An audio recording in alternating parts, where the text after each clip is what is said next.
Hi, this is Diane Lovetobake on YouTube. And what we're going to make are brownies, but we're going to make marshmallow brownies. Now, I will tell you that some folks had written and said, would I do some box mixing for videos and recipes? And people that have really probably watched my channel, you know I like to make everything by scratch. But I am going to take their suggestion and we're going to make brownies from a box. Now, if you're looking for some really great, also some great tasting brownies, I have several on my channel, and I have one in particular.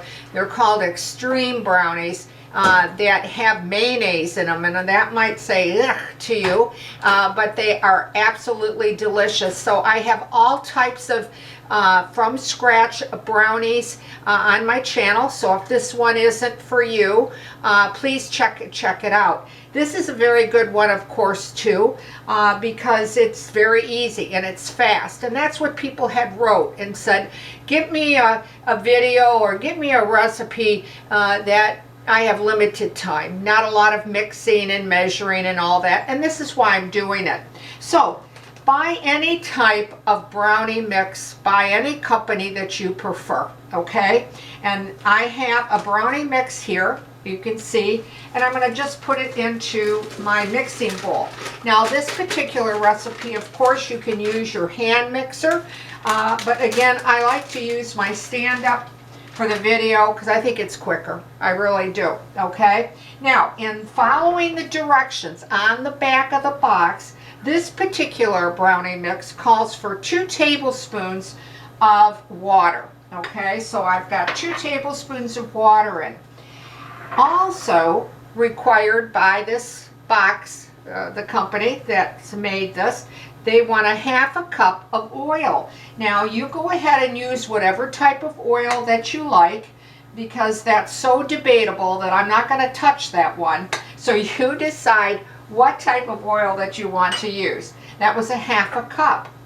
The next thing to complete this mix is 2 eggs. I've had them at room temperature. I'm going to put my mixer on. I'm going to warn you about the sound. And I'm just going to try to beat one in at a time.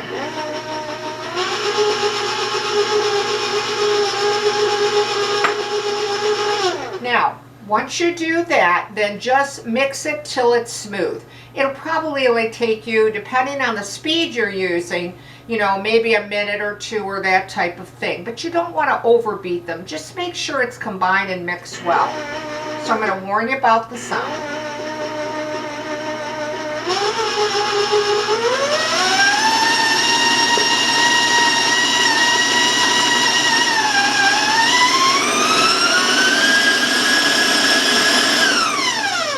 Okay, I turned it up the last couple seconds just to get things going, okay?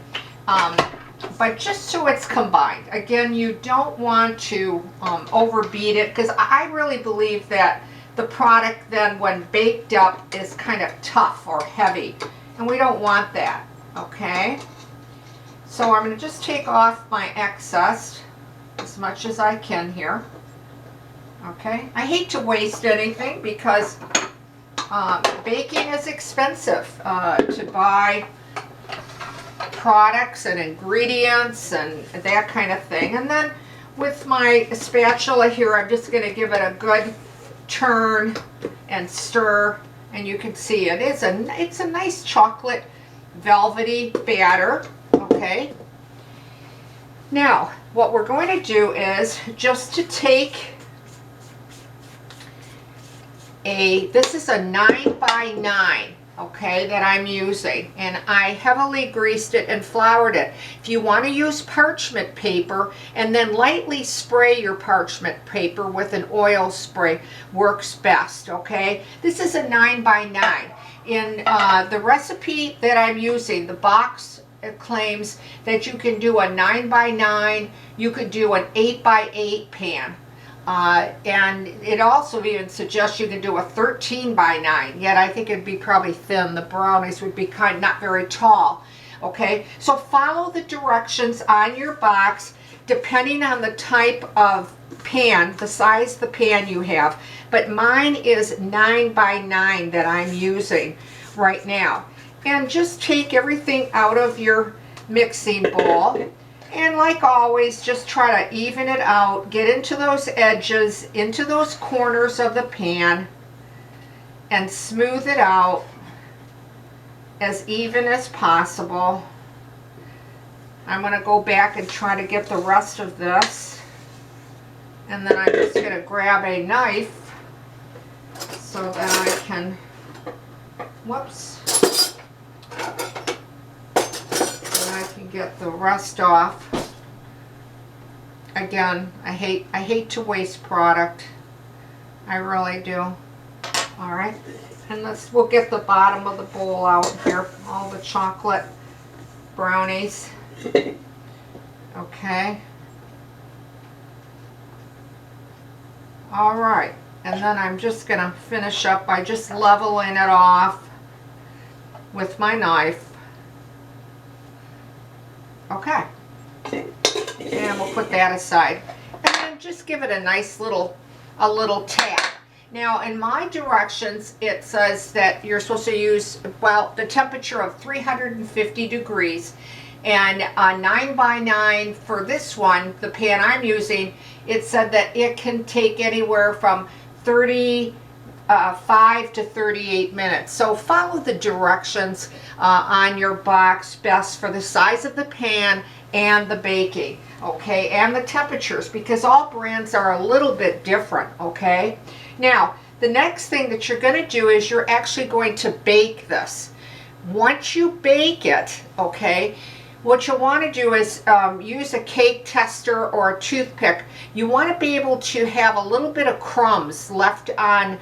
You don't want to over bake them, is what I'm trying to get to. It'll be a little bit on the toothpick or the cake tester that the crumbs are adhering to it, because you don't want it too dry, okay? And take it out of the oven, and then you'll have a cooling rack ready so that you can take it.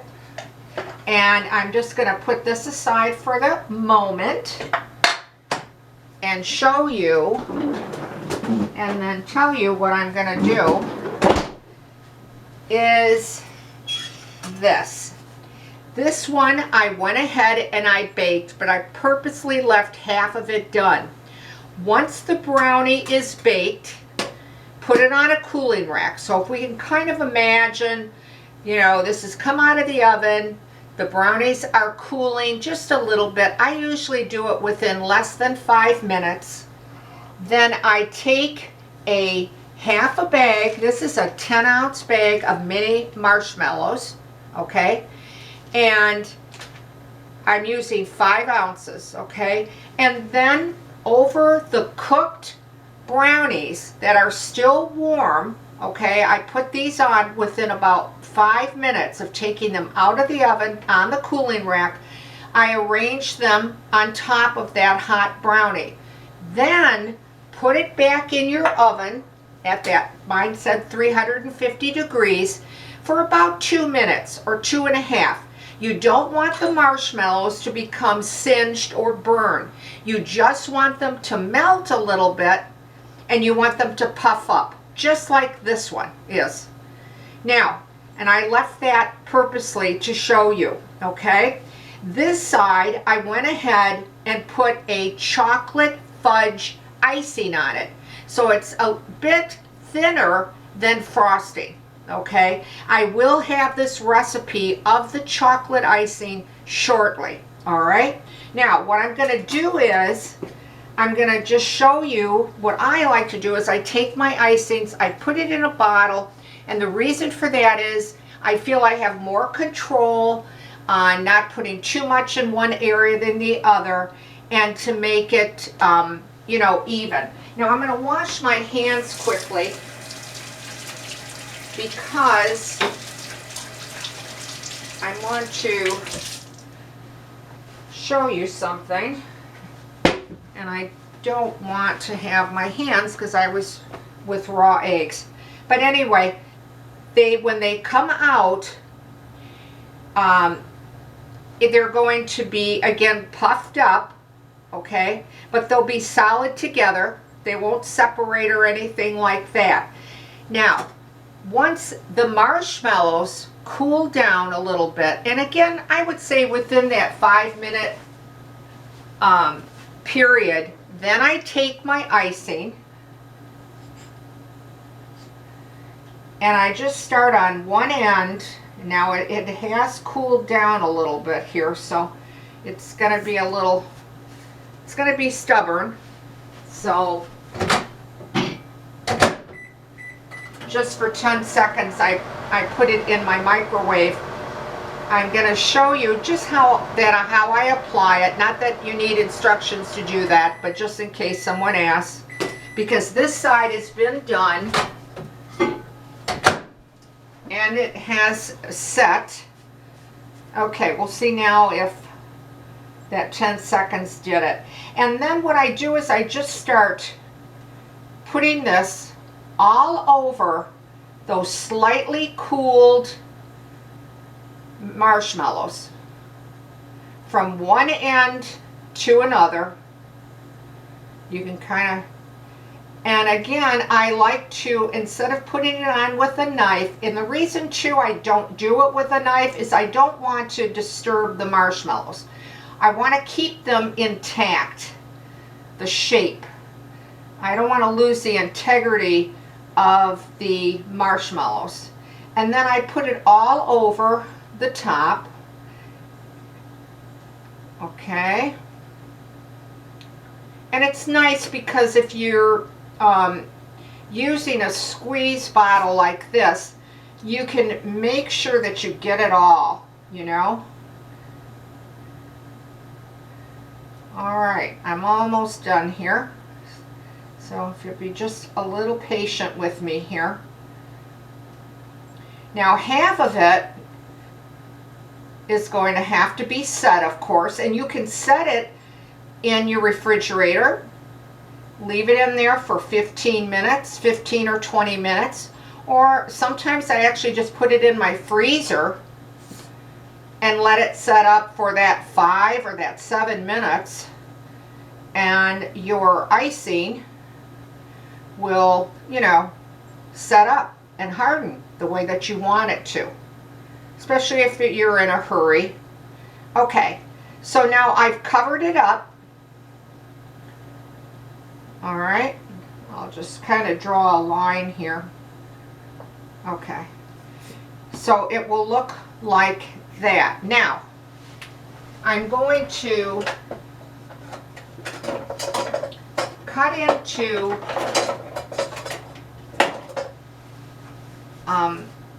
I'm going to cut into the brownie a little bit. Well, it's still a little warm here.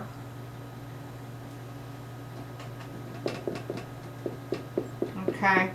I tend to use a plastic knife when brownies are still slightly warm. I find that it just works better that way.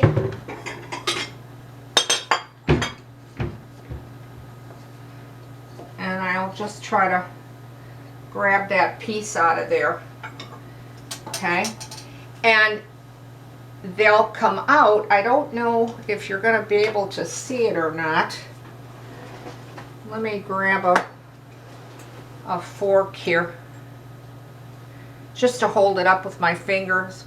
But you'll be able to see the nice brownie on the bottom and then those really nice marshmallows still intact with your chocolate on top. They really are delicious, and it's quick, it's easy. You can put it together with a mix. So there you have it. You've got chocolate marshmallow brownies made from a mix. Just remember to bake your brownies, let them sit out a couple minutes, put your marshmallows on top, okay? Then put it back in the oven for about 2 or 3 minutes. Let that cool down a little bit, and then use your favorite icing or frosting on top. So it sounds like a lot of steps, but it really isn't. It goes by very quickly and very easy. So I hope you like this recipe. If you do, leave a comment. I want to remind you though, I solely put my videos on YouTube.